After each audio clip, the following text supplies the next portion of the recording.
Hey there, it's me, Lisa, the love coach, Lisa Concepcion, certified professional love life coach, dating and relationship expert, and today I am talking to you about why men do not approach or ask out women anymore.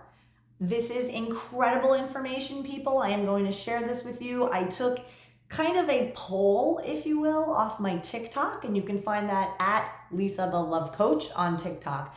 But I asked a question as to, did women ruin it for themselves? Because it seems that men are not asking women out. I also asked the question if guys prefer it when women ask them out. And I was amazed at all of the information that came from these two simple questions. I am going to share the result, and I'm sure that you will have much to say about it as well. So feel free to comment in that comment section below, and let's get into it. I definitely want to hear what you have to say about this as well. So I am 51 years old, and so I was a teenager in the 80s, and I was in my 20s in the 90s.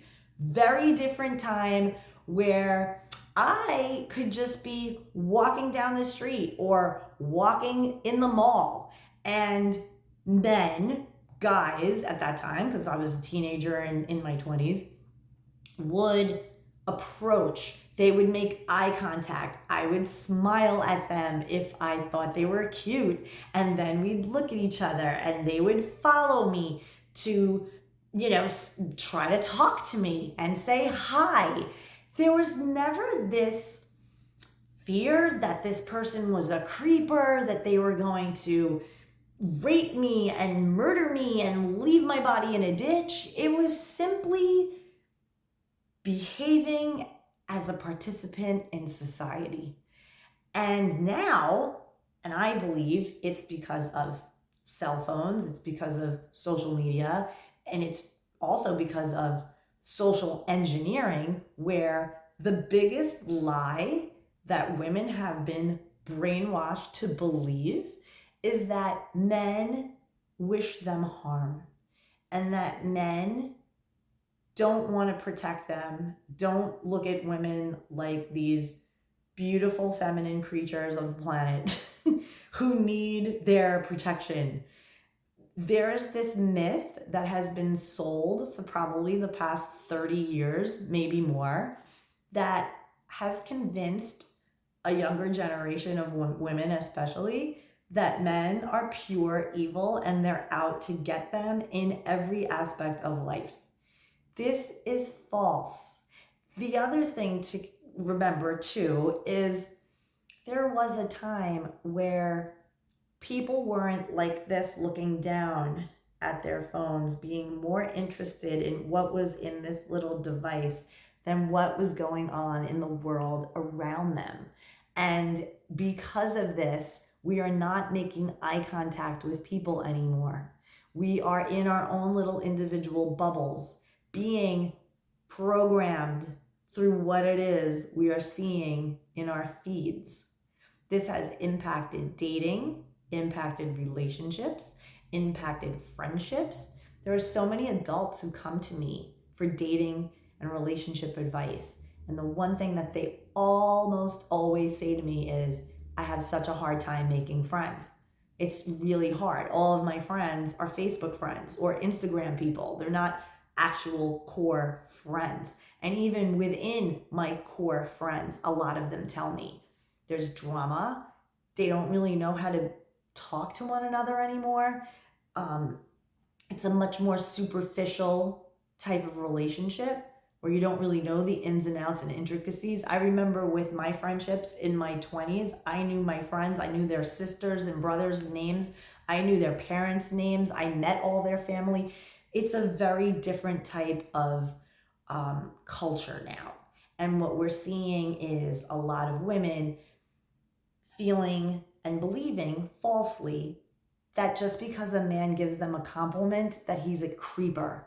Just because a guy, yet these are the same women who are posting pictures of themselves, selfies and all kinds of things online, oftentimes dressed provocatively, showing cleavage, bathing suit pictures, whatever. And they are looking for attention But then when they get the attention, they call these people creepers and they make them feel horrible just by, for giving them a compliment. When it comes to in person, being in person, do you know that most people tell me that they wish they could meet people organically? That the best way to meet somebody would be while they're running errands, or if they're out with friends at dinner, or enjoying something, walking their dog, chilling out at the park or beach with a book, just relaxing and chilling, right? That they would love to just serendipitously meet that perfect person for them. Yet, same people will say, I'm afraid to go out by myself. So when I say to them, oh, you want to meet somebody organically? Okay, well, what if you went to your local restaurant, steakhouse, whatever, and you sat at the bar and you brought a book or a magazine or something with you, and you struck up a conversation with the bartender and you made friends with all the people in the restaurant so that everybody knew that you were single. And then they would keep their eye out for any other single people looking to meet other single people.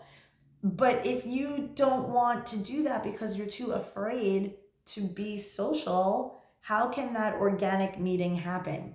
Furthermore, if you are out running errands, but instead of being connected with people in the world and looking around you and being aware of your surroundings, instead you're constantly looking down at your phone everywhere you go, you are creating a barrier to that person potentially coming in. Furthermore, if you presume that every single person out there who says, hey, beautiful, have a great day, that they're a creeper, that they're going to somehow do harm to you, that's a pretty sad existence. And I think it's really sad that that's where we're at as a society. We have been engineered to fear one another, and it's a problem. So what I encourage people to do is start practicing putting the phone down and saying hi to more people that you encounter every day. And this will train you back to what you were years and years and years ago before the smartphone came and you were buried in your phone. You will remember what it's like to talk to the lady at the checkout at the supermarket for 5 seconds, right? It's not just a transaction. Hey, how are you? How's your day? There was a time in this country where people knew the people in their neighborhood, where you knew the pizzeria guy, where you knew the plumber guy, the air conditioner guy, the pool guy. Like, these were your people.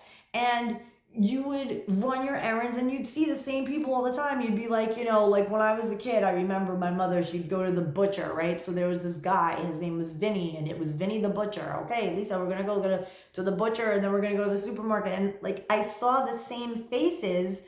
And so as a little kid, it made me feel like I was safe in my environment. These are the people that I see every time I go shopping with my mother or whatever. So there's something to be said. Also, even in my 20s and 30s, when I worked in New York City and I was in public relations at lunchtime, I would go to the same 5 or 6 places for lunch, right? And it was you'd see the owner, you'd see the same people behind the counter, and you're saying hi to them. Hey, how's it going today? That's disappearing. It's disappearing. And we need to acknowledge that we are being programmed to be alone and isolated so we can be manipulated. So this is impacting dating, it's impacting relationships, and I'm here to help. So if this resonated with you and you want to strengthen your ability to have interpersonal communication with people, feel free to reach out to me. You can find me at LoveQuestCoaching.com. That's my website. And over there, you can find a free Love Life assessment. You can actually click the link in the description for all my social links, for the assessment link, and I will be happy to do that for you. I'm Lisa, the Love Coach. Thanks so much, and I hope that you find this video in the middle of an amazing day. Thanks so much. Bye.